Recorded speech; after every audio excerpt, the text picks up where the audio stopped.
یک خبر خواستم که برسونم تو با نگه که نشنویدیم. السلام علیکم دوستان برداران از انشالله که ما کسی خواستیم برداران از چیکاری که میبینیم و در خانه برادرم قرار داریم دعوت میکردک اومدیم هجومش کردیم به خاطر چی اومدیم به خاطر که برادرم دکمنتش تمام شده نمیتونه خانه برآمده به همون خاطر اومدیم در خونهش هجوم کردیم که مقصد دکمنتتون تمام شده نمیتونه برآمده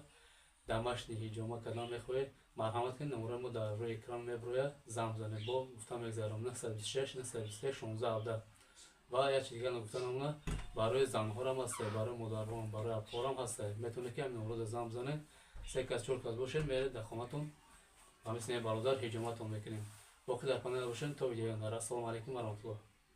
و برادرانی که دکمنتشون سوزن میتونن فرگشته مرحمت کنیم بیاین انشالله ما در میتر چوپیسا خواهد داریم شویار میتر چور میتر جفی تابوچ که سینان مساج بعدی مساج بانک میزن خون میگیریم. السلام علیکم و رحمت الله.